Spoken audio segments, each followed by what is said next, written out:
आत्मस्वरूप निरूपण, ये विपक्षित मेघावी आत्मा न उत्पन्न होता है, न मरता है, न तो किसी अन्य कारण से उत्पन्न हुआ है और न स्वतः ही कुछ अर्थार्थ रूप से बना है। ये अजन्मा, नित्य, सदा से वर्तमान, शाश्वत मतलब सर्वदा रहने वाला और पुरातन है तथा शरीर के मारे जाने पर भी स्वयं नहीं मरता। यह आत्मा उत्पन्न नहीं होता और न मरता। यह उत्पन्न होने वाली अनित्य वस्तु के अनेक विकार होते हैं। यहाँ आत्मा में सब विकारों का प्रतिषेध करने के लिए न जायते ब्रियते वा ऐसा कहकर सबसे पहले उनमें से जन्म और विनाश रूप आदि और अंत के विकारों का निषेध किया जाता है। कभी लुप्त न होने वाले चैतन्य रूप स्वभाव के कारण आत्मा विपक्षित यानी मेघावी है तथा ये आत्मा कहीं से यथार्थ किसी अन्य कारणों से उत्पन्न नहीं हुआ और न अर्थांतर रूप से स्वयं अपने से ही हुआ है। इसलिए ये आत्मा अजन्मा, नित्य और शाश्वत यानी क्षय रहित है, क्योंकि जो अशाश्वत होता है वही क्षीण हुआ करता है। ये जो शाश्वत है इसलिए पुराण भी है यानी प्राचीन होकर भी नवीन ही है, क्योंकि जो पदार्थ अवयवों के उपचय मतलब मैल से निष्पन्न किया जाता है वही इस समय नया है, ऐसा कहा जाता है। जैसे घड़ा, किंतु आत्मा उससे विपरीत स्वभाव वाला है, यथार्थ वह पुराण यानी वृद्धि रहित है, क्योंकि ऐसा है आदि रूप संसार अतः धर्माधर्मादि रूप संसार नात्मज्ञ से ही संबंध रखता है, नात्मज्ञ से ही संबंध रखता है, ब्रह्मज्ञ से नहीं। क्योंकि श्रुति प्रमाण और युक्ति से भी है, ब्रह्मज्ञ से नहीं। क्योंकि श्रुति प्रमाण और युक्ति से भी ब्रह्मज्ञानी द्वारा धर्म अधर्म यानी धर्म अधर्म प्रमाण और युक्ति से भी ब्रह्मज्ञानी द्वारा धर्म अधर्म यानी धर्म अधर्म आदि नहीं बन सकते, तो फिर मुमुक्ष पुरुष आत्मा को किस धर्म अधर्म आदि नहीं बन सकते, तो फिर मुमुक्ष पुरुष आत्मा को किस रूप से जानता है। इस पर कहते हैं मुमुक्ष पुरुष आत्मा को किस रूप से जानता है। इस पर कहते हैं कि अणु से भी अणु और महान से भी महान आत्मा जिसकी हृदय है। इस पर कहते हैं कि अणु से भी अणु और महान से भी महान आत्मा जिसकी हृदय रूप गुहा में स्थित है। निष्काम पुरुष अपनी इंद्रियों के प्रमाद से आत्मा जिसकी हृदय रूप गुहा में स्थित है, निष्काम पुरुष अपनी इंद्रियों के प्रमाद से आत्मा की उस महिमा को देखता है और शोक रहित हो जाता है। आत्मा अणु से भी अणु यथार्थ श्यामा आदि सूक्ष्म पदार्थों से भी सूक्ष्मतर तथा महान से भी महान यानी पृथ्वी आदि महत्त्व परिणाम वाले पदार्थों से भी महत्तर है। संसार में अणु अथवा महपरिणाम वाली जो कुछ वस्तु है वह उस नित्य स्वरूप आत्मा से ही आत्मवान स्वरूप सत्ता युक्त हो सकती है। आत्मा से परित्य हो जाने पर वह सत्ता शून्य हो जाती है। अतः ये आत्मा ही अणु से अणु और महान से महान है, क्योंकि नाम रूप वाली सभी वस्तुएं इसकी उपाधि है।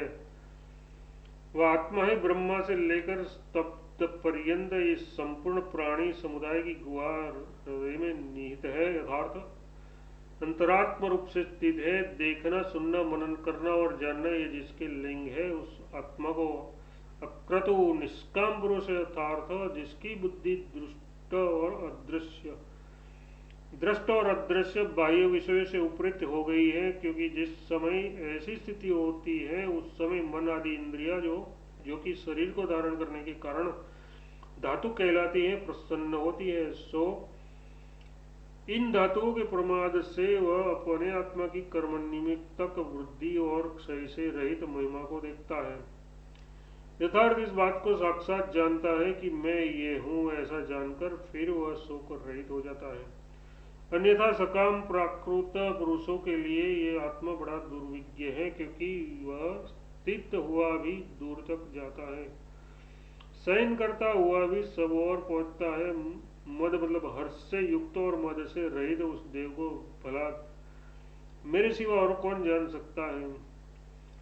आसीन अवस्थित यथार्थ अचल होकर भी वह दूर चला जाता है और शयन करता हुआ भी सब ओर पहुंचता है। इस प्रकार वह आत्मादेव समद और अमद यानी हर्ष सहित और हर्ष रहित विरुद्ध धर्म वाला है। अतः जानने में न आ सकने के कारण उस मदयुक्त और मद रहित देव को मेरे सिवा और कौन जान सकता है। ये आत्मा हम जैसे सूक्ष्म बुद्धि विद्वानों के लिए ही सुविज्ञ है। स्थिति गति तथा नित्य और अनित्य आदि अनेक विरुद्ध धर्मरूप उपाधि वाला तथा विपरीत धर्मयुक्त होने से ये चिंतामणि के समान विश्वरूप सा भासता है। अतः मेरे सिवा उसे और कौन जानने योग्य है, ऐसा कहकर उसकी दुर्विज्ञता दिखलाते हैं।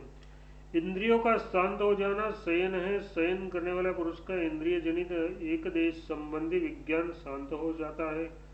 जिस समय ऐसी अवस्था होती है उस समय केवल सामान्य विज्ञान होने से वह सब और जाता हुआ सा जान पड़ता है, और जब वह विशेष ज्ञान विज्ञान में स्थित होता है तो स्वरूप से अविचल रहकर भी मन आदि उपाधियों वाला होने से उन मन आदि की गतियों में जाता हुआ सा जान पड़ता है। वस्तुतः तो वह कहीं यही रहता है तथा अब ये भी देखता है कि उस आत्मा के ज्ञान से शोक का अंत हो जाता है, जो शरीरों में शरीर रहित तथा अनित्यों में नित्य स्वरूप है। उस महान और सर्वव्यापक आत्मा को जानकर बुद्धिमान पुरुष शोक नहीं करता। आत्मा अपने स्वरूप से आकाश के समान है, अतः देव पितृ और मनुष्यादि शरीरों में अशरीर है। अनवस्थित अवस्थित रहित यानी अनित्य में अवस्थित नित्य यथार्थ अविकारी है तथा महान है। किससे महान है, इस प्रकार महत्व में इतर की अपेक्षा होने की शंका करके कहते हैं। उस विभु यथार्थ व्यापक आत्मा को जानकर यहाँ आत्मा शब्द अपने से ब्रह्म की भिन्नता दिखलाने के लिए किया गया है, क्योंकि आत्मा शब्द प्रत्येक आत्म विषय में ही मुख्य है। ऐसे उस आत्मा को यही मैं हूँ ऐसा जानकर धीर बुद्धिमान पुरुष शोक नहीं करता, क्योंकि इस प्रकार के आत्मवेता में शोक बन ही नहीं सकता।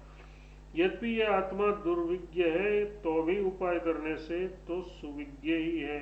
इस पर कहते हैं आत्मा आत्म कृपा साध्य है। ये आत्मा वेदाध्ययन द्वारा प्राप्त होने योग्य नहीं है और न साधारण शक्ति अथवा अधिक श्रवण से ही प्राप्त हो सकता है। ये साधक जिस आत्मा का वर्णन करता है उस आत्मा से ही ये प्राप्त किया जा सकता है। उसके प्रति ये आत्मा अपने स्वरूप को अभिव्यक्त कर देता है। ये आत्मा प्रवचन यथार्थ अनेकों वेदों को स्वीकार करने से प्राप्त यानी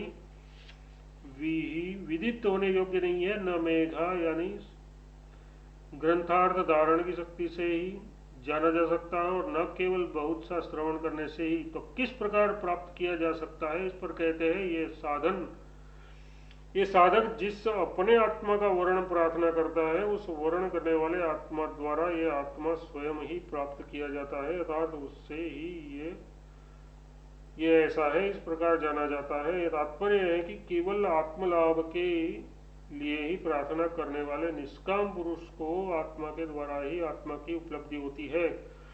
किस प्रकार उपलब्ध होता है, इस पर कहते हैं उस आत्मकामी के प्रति ये आत्मा अपने परमार्थिक स्वरूप अपने यथार्थ को विस्तृत प्रकाशित कर देता है। इसके सिवा दूसरी बात यह भी है, आत्मज्ञान का अनधिकारी जो पाप कर्मों में से निवृत्त नहीं हुए हैं, जिसकी इंद्रिया शांत नहीं है और जिसका चित्त असमाहित या अशांत है, वह उसे आत्मज्ञान द्वारा प्राप्त नहीं कर सकता। जो दुश्चरित प्रतिषेध कर्म यानी श्रुति स्मृति से अविहित पाप कर्म से अविरत अनुलप्त है वह नहीं जो इंद्रियों की चंचलता के कारण अशांत यानी उपरति शून्य है, वह भी नहीं जो असमाहित यथार्थ जिसका चित्त एकाग्र नहीं है, जो विक्षिप्त चित्त है, वह भी नहीं तथा समाहित चित्त होने पर भी उस एकाग्रता के फल का इच्छुक होने के कारण जो अशांति चित्त है, जिसका चित्त निरंतर व्यापार करता रहता है, वह पुरुष भी इस प्रस्तुत आत्मा को नित्य केवल आत्मज्ञान द्वारा ही प्राप्त कर सकता है। व्यापार करता है वह पुरुष भी इस प्रस्तुत आत्मा को केवल आत्मज्ञान द्वारा नहीं प्राप्त कर सकता। यथार्थ जो पाप कर्मों और इंद्रियों की चंचलता से हटा हुआ तथा समाहित चित्त और उस समाधान के फल से भी उपशांत बना है, वह आश्चर्यवान साधक ही ब्रह्मज्ञान द्वारा उपयुक्त आत्मा को प्राप्त कर सकता है। किंतु जो साधक ऐसा नहीं है, उसके विषय में श्रुति कहती है, जिस आत्मा के ब्राह्मण और क्षत्रिय ये दोनों ओदन पात है तथा मृत्यु जिसको उपचेषण मतलब साकादी है, वह जहाँ है उसे कौन यज्ञ पुरुष इस प्रकार उपयुक्त साधन संपन्न अधिकार के समान जान सकता है। संपूर्ण धर्मों को धारण करने वाले और सबके रक्षक होने पर भी ब्राह्मण और क्षत्रिय दोनों वर्ण जिस आत्मा के ओदन भोजन है तथा सबका हरण करने वाला होने पर भी मृत्यु जिसका भात है, उसे उपसेचन मतलब साकारी के समान है, यथार्थ भोजन के लिए भी पर्याप्त नहीं है। उस आत्मा को जहाँ की वह है, ऐसा कौन पूर्वोक्त साधनों से रहित और साधारण बुद्धि वाला पुरुष है, जो इस प्रकार उपयुक्त साधन संपन्न पुरुष के समान जान सके। इति